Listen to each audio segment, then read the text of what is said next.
안녕하세요. 오늘도 속회국과 읽으러 왔습니다. 오늘은 7월 5일차 27과 이방 민족을 심판하시는 하나님이라는 제목으로 속회국과 읽어보겠습니다. 오늘의 말씀은 요엘 3장 1절에서 13절 말씀입니다. 요엘 3장 1절에서 13절 말씀 읽어보겠습니다. 보라, 그날 곧 내가 유다와 예루살렘 가운데에서 사로잡힌 자를 돌아오게 할 그때에 내가 만국을 모아 데리고 여호사밧 골짜기에 내려가서 내 백성 곧 내 기업인 이스라엘을 위하여 거기에서 그들을 심문하리니 이는 그들이 이스라엘을 나라들 가운데 흩어버리고 나의 땅을 나누었음이며 또 제비 뽑아 내 백성을 끌어가서 소년을 기생과 바꾸며 소녀를 술과 바꾸어 마셨음이니라. 두로와 시돈과 블레셋 사방아, 너희가 나와 무슨 상관이 있느냐? 너희가 내게 보복하겠느냐? 만일 내게 보복하면 너희가 보복하는 것을 내가 신속히 너희 머리에 돌리리니 곧 너희가 내 은과 금을 빼앗고 나의 진귀한 보물을 너희 신전으로 가져갔으며 또 유다 자손과 예루살렘 자손들을 헬라 족속에게 팔아서 그들의 영토에서 멀리 떠나게 하였음이니라. 보라, 내가 그들을 너희가 팔아 이르게 한 곳에서 일으켜 나오게 하고 너희가 행한 것을 너희 머리에 돌려서 너희 자녀를 유다 자손의 손에 팔리니 그들은 다시 먼 나라 스바 사람에게 팔리라. 여호와께서 말씀하셨느니라. 너희는 모든 민족에게 이렇게 널리 선포할지어다. 너희는 전쟁을 준비하고 용사를 격려하며 병사로 다 가까이 나아와서 올라오게 할지어다. 너희는 모습을 쳐서 칼을 만들지어다. 낫을 쳐서 창을 만들지어다. 약한 자도 이르기를 나는 강하다 할지어다. 사면의 민족들아, 너희는 속히 와서 모일지어다. 여호와여 주의 용사들로 그리로 내려오게 하옵소서. 민족들은 일어나서 여호사밧 골짜기로 올라올지어다. 내가 거기에 앉아서 사면의 민족들을 다 심판하리로다. 너희는 낯을 쓰라. 곡식이 이것도다. 와서 밟을지어다. 포도주 틀이 가득히 차고 포도주 독이 넘치니 그들의 악이 크미로다. 아멘. 아멘입니다. 요엘 3장 1절에서 13절 말씀이었습니다. 그러면 오늘의 암송할 말씀 읽어보겠습니다. 내가 민족을 모아 데리고 여호사밧 골짜기에 내려가서 내 백성 곧 내 기업인 이스라엘을 거기서 그들을 심문하리니. 아멘. 2절 말씀이었습니다. 그러면 말씀 나누기 읽어보겠습니다.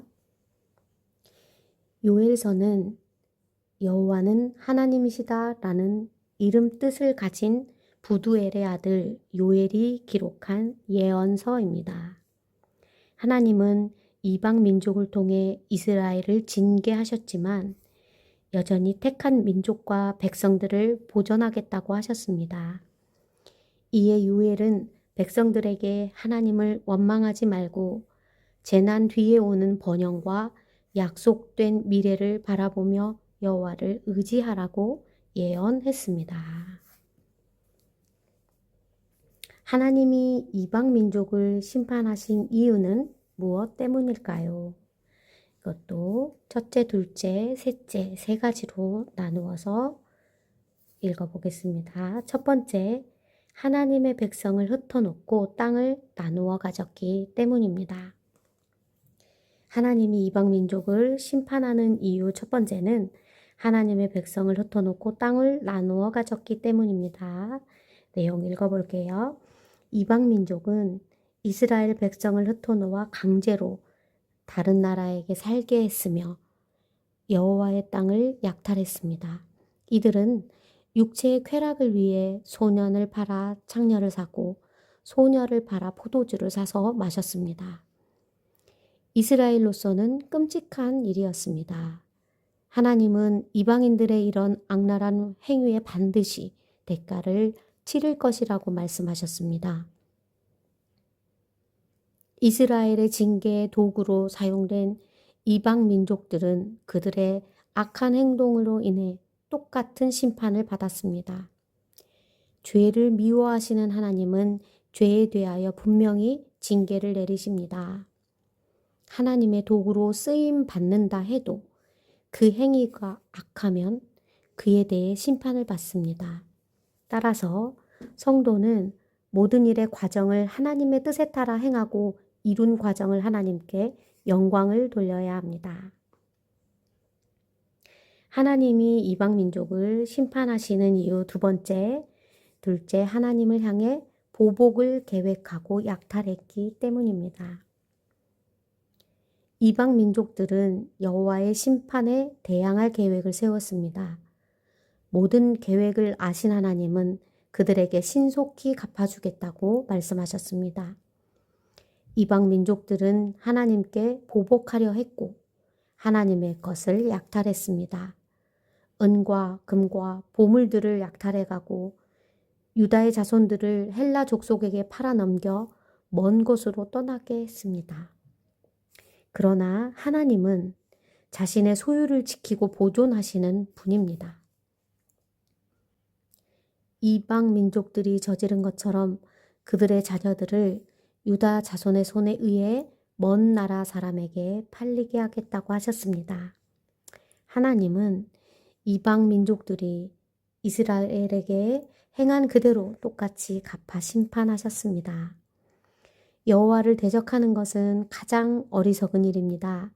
하나님은 악을 미워하시며 행한 대로 갚으시는 분임을 꼭 알아야 합니다.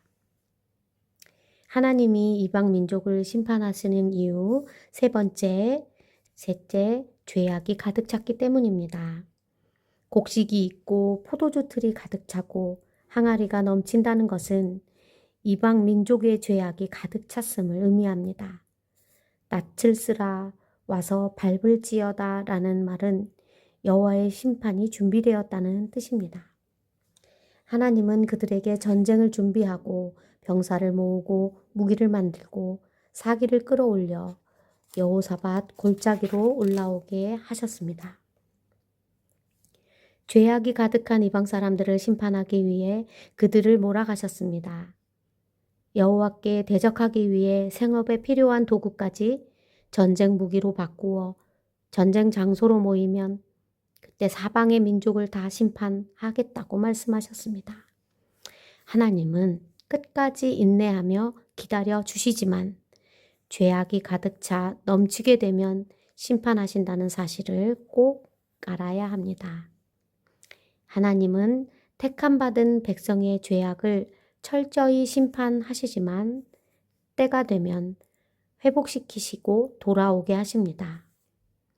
또한 심판의 도구로 사용된 이방 민족의 죄에 대해 심판하십니다. 이것이 여호와께서 자기 백성을 사랑하시는 방법입니다. 성도는 당신의 자녀들을 향한 하나님의 계획과 섭리를 깨달아 소망 가운데 살아야 합니다. 아멘. 아멘입니다. 오늘도 속회공과 7월 5일자 다 읽었고요. 삶에 적용하기 읽어보고 마무리하겠습니다. 아직까지 회개하지 않는 죄를 돌아보며 기도하고 새 삶을 결단하는 한 주 되시기를 바라겠습니다. 그럼 오늘은 여기에서 마치겠습니다. 수고하셨습니다.